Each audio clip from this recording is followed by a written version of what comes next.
여러분, 만약 제가 지금부터 말씀드릴 내용이 여러분의 건강을 되돌릴 수 없는 상태로 만들 수 있다고 한다면 그래도 매일 아침 드시는 그 영양제를 계속 드시겠습니까? 안녕하세요. 10년차 신경과 전문의입니다. 저는 지난 10년간 수많은 환자분들을 진료하면서 한 가지 놀라운 사실을 발견했습니다. 건강을 지키기 위해 복용하는 영양제가 오히려 심각한 건강 문제를 일으키는 경우를 너무나 자주 목격했다는 것입니다. 특히 60대 이후 연령층에서 이런 문제가 급증하고 있습니다. 여러분은 아마 놀라실 겁니다. 수백만 명의 사람들이 매일 복용하는 건강보조식품 중에서 절대 먹지 말아야 할 5가지가 있다는 사실을 말입니다.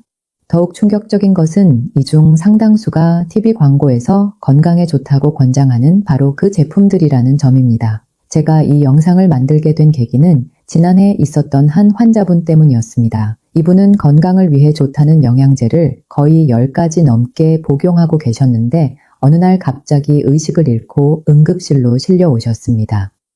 검사 결과 혈액 속 칼슘 수치가 위험할 정도로 높아져 있었고 신장 기능도 심각하게 저하된 상태였습니다. 원인을 찾아보니 그분이 복용하던 고용량 비타민 D와 칼슘제가 문제였습니다. 오늘 이 영상에서는 60대 이후 분들이 특히 조심해야 할 5가지 건강보조식품에 대해 말씀드리겠습니다. 그리고 왜 이런 제품들이 위험한지, 어떤 증상이 나타나면 즉시 복용을 중단해야 하는지, 그리고 안전하게 영양제를 복용하는 방법까지 모두 알려드리겠습니다. 여러분과 여러분 가족의 건강을 지키기 위해 꼭 이 영상을 끝까지 시청해 주시고 구독 버튼을 눌러주시기 바랍니다. 먼저 왜 60대 이후에는 영양제 복용에 더욱 신중해야 하는지 그 배경부터 설명드리겠습니다. 우리 몸은 나이가 들면서 여러 가지 변화를 겪습니다. 그 중에서도 가장 중요한 변화는 간과 신장의 해독 능력이 저하된다는 것입니다. 젊었을 때는 몸에 들어온 물질을 빠르게 처리하고 배출할 수 있었지만 나이가 들면 이 과정이 현저히 느려집니다. 구체적으로 설명하면 간은 우리 몸에 들어온 모든 물질을 해독하는 중요한 기관입니다.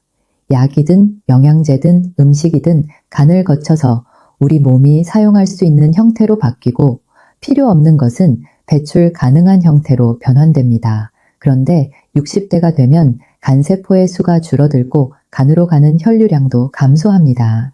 이는 같은 양의 영양제를 복용해도 젊은 사람보다 혈액 속에 더 오래, 더 높은 농도로 남아있게 된다는 의미입니다. 신장도 마찬가지입니다. 신장은 혈액을 걸러서 노폐물을 소변으로 배출하는 기관인데 나이가 들면 신장의 거름막 역할을 하는 사구체의 수가 줄어듭니다. 보통 40세 이후부터 매년 약 1%씩 신장 기능이 감소한다고 알려져 있습니다. 이렇게 되면 영양제의 성분이 제때 배출되지 못하고 몸에 축적되어 독성을 일으킬 수 있습니다. 또 하나 중요한 점은 60대 이후에는 대부분 한두 가지 이상의 만성질환을 가지고 계시다는 것입니다. 고혈압, 당뇨병, 고지혈증 등으로 여러 가지 약을 복용하는 경우가 많은데 이런 약들과 영양제가 서로 영향을 주고받으면서 예상치 못한 부작용이 발생할 수 있습니다. 많은 분들이 영양제는 약이 아니라 건강식품이니까 많이 먹어도 괜찮다고 생각하십니다. 심지어 많이 먹을수록 더 건강해질 거라고 믿는 분들도 계십니다. 하지만 이것은 매우 위험한 착각입니다. 영양제도 우리 몸에서 화학 반응을 일으키는 물질이고 과다하게 복용하면 심각한 부작용을 초래할 수 있습니다. 국내 한 조사에 따르면 65세 이상 노인의 약 70%가 3가지 이상의 건강기능식품을 복용하고 있으며 이 중 상당수가 자신이 복용하는 영양제의 정확한 성분이나 용량을 모르는 채 복용하고 있다고 합니다. 더 놀라운 것은 복용 중인 영양제를 의사나 약사에게 알리지 않는 경우가 절반이 넘는다는 점입니다. 이제 본격적으로 특히 조심해야 할 5가지 건강보조식품에 대해 말씀드리겠습니다. 첫 번째는 고용량 비타민 D입니다. 비타민 D는 뼈 건강에 필수적인 영양소로 알려져 있어서 많은 분들이 복용하고 계십니다. 특히 요즘은 비타민 D 결핍이 각종 질병의 원인이라는 정보가 널리 퍼지면서 고용량 제품을 찾는 분들이 늘어나고 있습니다. 그런데 비타민 D는 지용성 비타민입니다. 이게 무슨 의미냐면 물에 녹는 수용성 비타민과 달리 지방에 녹아서 몸속에 축적된다는 뜻입니다. 수용성 비타민은 과다하게 복용해도 소변으로 배출되지만 지용성 비타민은 간과 지방 조직에 쌓여서 독성을 일으킬 수 있습니다. 고용량 비타민 D를 장기간 복용하면 가장 먼저 문제가 되는 것이 고칼슘 혈증입니다. 비타민 D는 장에서 칼슘 흡수를 촉진하는 역할을 하는데 비타민 D가 과다하면 혈액 속 칼슘 농도가 지나치게 높아집니다. 혈액 속 칼슘이 증가하면 처음에는 메스꺼움, 구토, 변비 같은 소화기 증상이 나타납니다. 그런데 이런 증상을 대수롭지 않게 여기고 계속 복용하면 더 심각한 문제가 발생합니다. 고칼슘 혈증이 지속되면 칼슘이 신장에 쌓여서 신장 결석이 생기고 신장 기능이 급격히 나빠질 수 있습니다. 실제로 저희 병원에 신장 결석으로 입원하신 환자분들 중 상당수가 고용량 비타민 D를 복용하고 계셨습니다. 더 위험한 것은 혈관벽에 칼슘이 쌓이는 혈관 석회화입니다. 혈관이 딱딱해지면 심장병과 뇌졸중의 위험이 크게 증가합니다.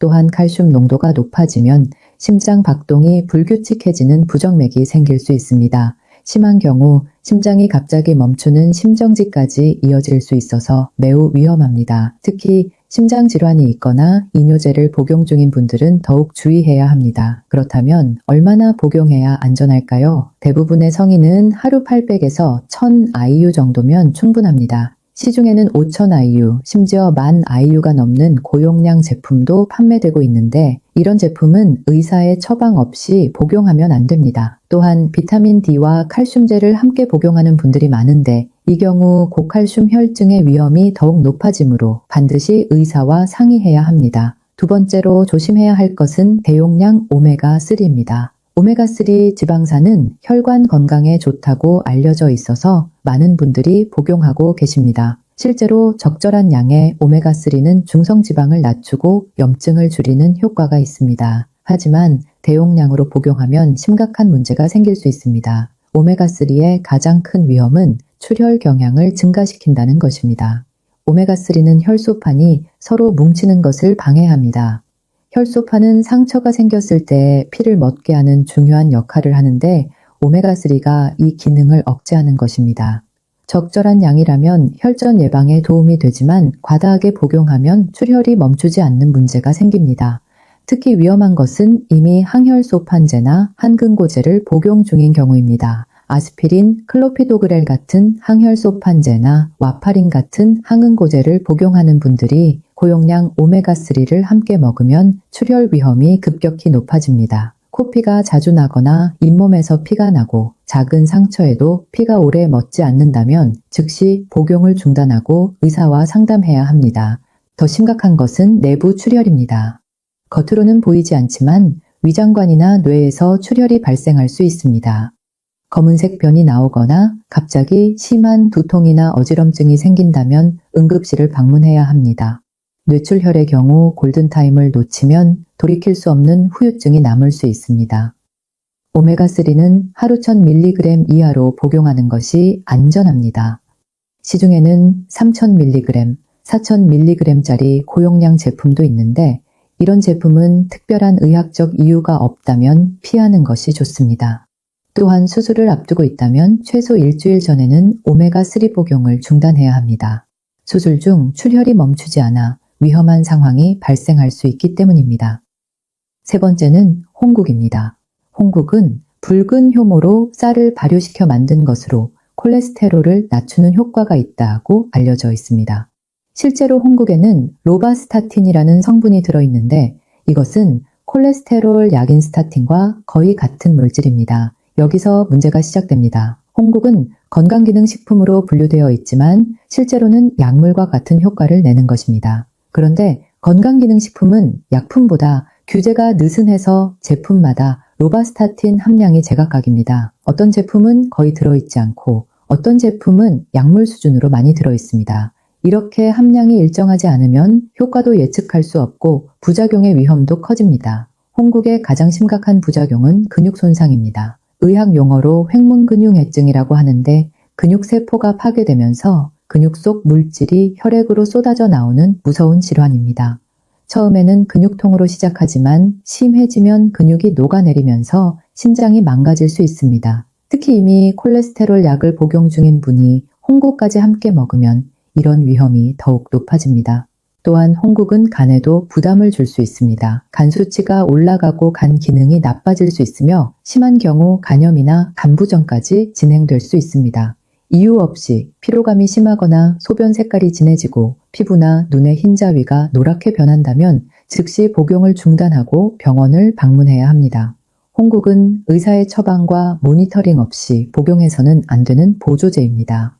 콜레스테롤이 걱정된다면 자의로 홍국을 복용하기보다는 의사와 상담해서 정확한 진단을 받고 필요하다면 정식 약물을 처방받는 것이 훨씬 안전합니다. 네 번째로 조심해야 할 것은 고용량 비타민 E입니다. 비타민 E는 강력한 항산화제로 알려져 있어서 노화 방지와 면역력 증강을 위해 많은 분들이 복용하고 계십니다. 그런데 비타민 E도 비타민 D처럼 지용성 비타민이어서 몸에 축적될 수 있고 과다 복용 시 여러 문제를 일으킵니다. 가장 큰 문제는 역시 출혈 위험의 증가입니다. 비타민 E는 비타민 K의 작용을 방해하는데 비타민 K는 혈액 응고의 필수적인 영양소입니다. 고용량 비타민 E를 복용하면 혈액이 제대로 응고되지 않아 출혈이 쉽게 발생하고 멈추기 어려워집니다. 이것은 오메가3와 비슷한 문제인데 항근고제를 복용하는 분들에게는 더욱 위험합니다. 더 놀라운 것은 일부 연구에서 고용량 비타민 E 복용이 오히려 사망률을 증가시킨다는 결과가 나왔다는 점입니다. 하루 400 IU 이상의 고용량을 장기간 복용한 그룹에서 그렇지 않은 그룹보다 사망률이 높았다는 연구들이 있습니다. 정확한 기전은 아직 완전히 밝혀지지 않았지만 과도한 항산화 작용이 오히려 우리 몸의 자연스러운 방어 기전을 방해할 수 있다는 가설이 있습니다. 또한 고용량 비타민 E는 전립선암의 위험을 증가시킬 수 있다는 연구 결과도 있습니다. 남성분들이 건강을 위해 복용한 영양제가 오히려 암 위험을 높일 수 있다니 매우 아이러니한 상황입니다. 따라서 비타민 E는 특별한 결핍이 없다면 하루 400 IU를 넘지 않도록 조심해야 하며 항근고제를 복용 중이라면 의사와 반드시 상의해야 합니다. 다섯 번째는 고농도 비오틴입니다. 비오틴은 비타민 B군에 속하는 수용성 비타민으로 모발과 손톱 건강에 좋다고 알려져 있습니다. 최근 탈모 예방을 위해 고농도 비오틴 제품을 찾는 분들이 많아졌는데 이것이 생각보다 심각한 문제를 일으킬 수 있습니다.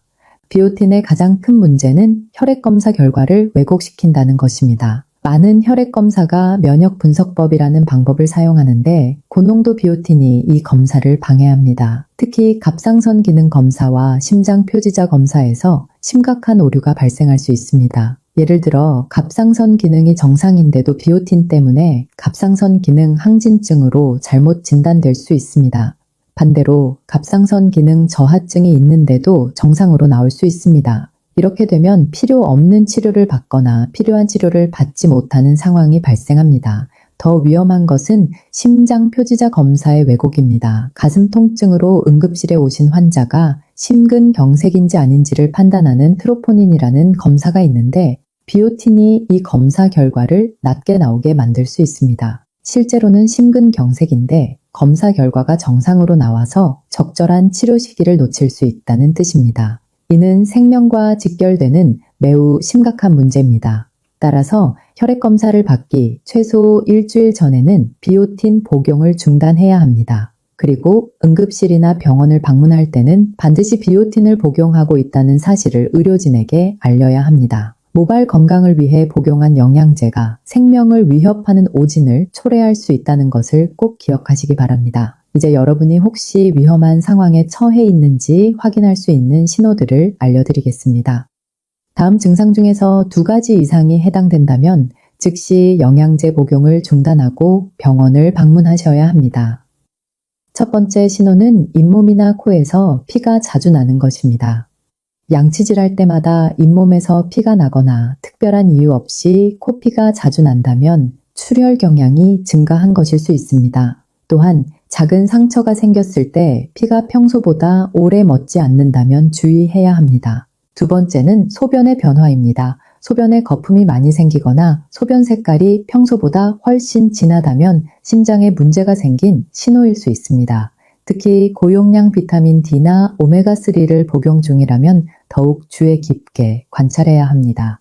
세 번째는 메스꺼움과 구토입니다. 영양제를 복용한 후 지속적으로 속이 메스껍거나 구토가 난다면 이것은 단순한 소화불량이 아닐 수 있습니다. 특히 고칼슘 혈증의 초기 증상일 수 있으므로 가볍게 넘기지 말아야 합니다. 네 번째는 이유 없는 근육통입니다. 운동을 하지 않았는데도 근육이 아프거나 평소와 다르게 근육에 힘이 없다면 홍국이나 다른 콜레스테롤 관련 보조제의 부작용일 수 있습니다. 근육 손상은 방치하면 심장까지 망가뜨릴 수 있으므로 매우 위험합니다. 다섯 번째는 어지럼증과 두통입니다. 갑자기 심한 어지럼증이 생기거나 평소와 다른 두통이 지속된다면 뇌출혈이나 전해질 불균형을 의심해 봐야 합니다. 특히 의식이 흐려지거나 말이 어눌해진다면 즉시 응급실로 가야 합니다. 여섯 번째는 심한 피로감입니다. 충분히 쉬었는데도 피로가 풀리지 않고 일상생활이 힘들 정도로 기운이 없다면 간 기능 저하나 다른 장기의 문제를 의심해 봐야 합니다. 이런 증상들이 나타났을 때 많은 분들이 나이 탓이라고 생각하거나 다른 건강 문제 때문이라고 여기십니다. 하지만 영양제를 복용하고 있다면 반드시 영양제와의 연관성을 고려해야 합니다. 증상이 나타난 후에도 계속 복용하면 돌이킬 수 없는 장기 손상으로 이어질 수 있습니다. 그렇다면 어떻게 안전하게 영양제를 복용할 수 있을까요? 제가 환자분들께 권해드리는 4단계 안전복용법을 알려드리겠습니다. 첫 번째 단계는 복용 전 혈액 검사입니다. 영양제를 시작하기 전에 반드시 현재 여러분의 몸 상태를 확인해야 합니다. 비타민 D 수치, 비타민 B12, 엽산 같은 영양소 수치뿐만 아니라 간 기능, 심장 기능, 전해질 수치도 함께 확인해야 합니다. 이렇게 해야 정말 부족한 영양소가 무엇인지 알 수 있고 어떤 영양제가 필요한지 정확히 판단할 수 있습니다. 많은 분들이 검사 없이 그냥 좋다고 하니까 먹기 시작하는데 이것은 마치 자동차 계기판을 보지 않고 운전하는 것과 같습니다. 실제로 검사해보면 부족하지 않은 영양소를 과다하게 복용하고 있는 경우가 매우 많습니다. 검사 결과를 바탕으로 정말 필요한 영양제만 선택하는 것이 첫 번째 안전수칙입니다. 두 번째 단계는 한 번에 하나씩 시작하는 것입니다. 여러 가지 영양제를 동시에 시작하면 만약 부작용이 생겼을 때 어떤 제품 때문인지 알 수 없습니다. 새로운 영양제를 추가할 때는 최소 2주 간격을 두고 하나씩 시작하세요. 이렇게 하면 혹시 문제가 생겼을 때 원인을 쉽게 찾을 수 있고 빠르게 대처할 수 있습니다. 세 번째 단계는 최소 용량으로 시작하는 것입니다. 처음부터 고용량을 복용하지 마시고 가장 낮은 용량부터 시작해서 몸의 반응을 보면서 서서히 늘려가세요. 특히 60대 이후에는 젊은 사람의 절반 정도 용량으로 시작하는 것이 안전합니다. 우리 몸의 대사 능력이 젊었을 때와 다르다는 것을 항상 기억해야 합니다. 네 번째 단계는 정기적인 모니터링입니다. 영양제를 복용하기 시작했다면 3개월마다 혈액 검사를 받으세요. 간 기능, 심장 기능, 전해질 수치가 정상인지 확인하고 복용 중인 영양소의 혈중 농도도 체크해야 합니다. 검사 결과가 정상이라고 해서 안심하지 마시고 계속 정기적으로 확인하는 것이 중요합니다. 또한 몇 가지 추가 주의사항이 있습니다. 만약 다른 약물을 복용 중이라면 반드시 의사나 약사와 상담하세요. 혈압약, 당뇨약, 항근고제, 항혈소판제 등을 복용하는 분들은 특히 주의가 필요합니다. 영양제와 약물의 상호작용으로 약효가 떨어지거나 부작용이 증가할 수 있습니다. 수술을 앞두고 계시다면 최소 일주일 전에는 대부분의 영양제 복용을 중단하세요. 특히 오메가3, 비타민 E, 은행잎 추출물, 마늘 보조제 등은 출혈 위험을 높이므로 반드시 중단해야 합니다. 수술 전 진료 시에 복용 중인 모든 영양제 목록을 의사에게 알려주세요. 천연 성분이라고 해서 무조건 안전한 것은 아닙니다. 홍국이나 인삼, 홍삼도 약물과 상호작용을 일으킬 수 있고 부작용이 있을 수 있습니다. 천연이라는 말에 속지 마시고 어떤 성분이든 의사나 약사와 상담 후 복용하시기 바랍니다. 그렇다면 정말 필요한 최소한의 영양제 구성은 무엇일까요? 제가 환자분들께 권해드리는 기본 구성은 매우 간단합니다. 비타민 D 하루 800IU, 오메가3 1000mg 이하, 그리고 종합 비타민 일정이면 충분합니다. 칼슘과 마그네슘은 가능하면 음식으로 섭취하는 것을 권장합니다. 우유, 요구르트, 치즈, 두부, 멸치, 녹색 채소 등을 통해 충분히 섭취할 수 있습니다. 많은 분들이 영양제를 많이 먹을수록 건강해진다고 생각하지만 이것은 잘못된 생각입니다. 적절한 영양소는 음식을 통해 섭취하는 것이 가장 좋고 영양제는 정말 부족한 것만 보충하는 것이 원칙입니다. 건강검진 결과를 바탕으로 의사와 상담해서 본인에게 정말 필요한 영양제만 선택하세요. 이제 오늘 말씀드린 내용을 정리하겠습니다. 60대 이후에는 간과 신장의 해독 능력이 떨어지고 대사가 느려지기 때문에 같은 용량의 영양제도 독성을 일으킬 수 있습니다. 특히 조심해야 할 5가지는 고용량 비타민 D, 대용량 오메가3, 홍국, 고용량 비타민 E, 그리고 고농도 비오틴입니다. 고용량 비타민 D는 고칼슘 혈증, 신장 결석, 혈관 석회화, 부정맥을 일으킬 수 있으므로 하루 800 IU 정도로 제한하고 칼슘제와 동시 복용을 주의해야 합니다. 대용량 오메가3는 출혈 경향을 증가시키므로 하루 1000mg 이하로 제한하고 항혈소판제나 한근고제를 복용 중이라면 특히 주의해야 합니다. 홍국은 근육 손상과 간 기능 저하를 일으킬 수 있으므로 의사의 상담 없이 복용하면 안 됩니다. 고용량 비타민 E는 출혈 위험을 높이고 일부 연구에서 사망률 증가와 연관이 있으므로 하루 400 IU 이상은 피해야 합니다. 고농도 비오틴은 혈액 검사 결과를 왜곡시켜 오진을 초래할 수 있으므로 검사 일주일 전에는 중단해야 합니다. 여러분은 여러분 건강의 주인입니다. 의사도 약사도 영양제 회사도 여러분의 건강을 대신 책임져 줄 수 없습니다. 오직 여러분 스스로가 자신의 몸을 관찰하고 현명한 선택을 해야 합니다. 영양제는 건강을 지키는 도구일 뿐 만병통치약이 아닙니다. 오늘 이 영상이 여러분과 여러분 가족의 건강을 지키는데 조금이라도 도움이 되었기를 바랍니다. 주변에 영양제를 많이 복용하시는 분들이 계시다면 꼭 이 영상을 공유해 주세요. 한 사람이라도 더 건강을 지킬 수 있다면 그것만으로도 이 영상을 만든 보람이 있을 것입니다. 댓글에 여러분의 건강 다짐 한 줄씩 남겨주시면 큰 힘이 됩니다. 함께 건강한 미래를 만들어 갑시다. 여러분의 건강한 삶을 위해 앞으로도 유익한 정보를 계속 전해드리겠습니다. 구독과 좋아요 버튼을 눌러주시고 알림 설정까지 해주시면 새로운 영상을 놓치지 않고 보실 수 있습니다. 마지막으로 반드시 기억하셔야 할 것이 있습니다. 이 영상은 교육 목적으로 제작되었으며 개인의 건강 상태에 따라 적절한 조치는 다를 수 있습니다. 영양제 복용이나 중단에 관한 결정은 반드시 담당 의사와 상담 후 하시기 바랍니다. 특히 현재 질병 치료 중이거나 약물을 복용 중이시라면 더욱 그러합니다. 여러분의 건강한 내일을 위해 오늘 제가 전해드린 정보가 작은 씨앗이 되어 여러분의 삶에 큰 변화를 가져오기를 진심으로 바랍니다. 건강은 하루아침에 만들어지는 것이 아니라 매일매일 현명한 선택이 쌓여서 만들어지는 것입니다. 오늘부터 시작하세요. 아직 늦지 않았습니다. 감사합니다.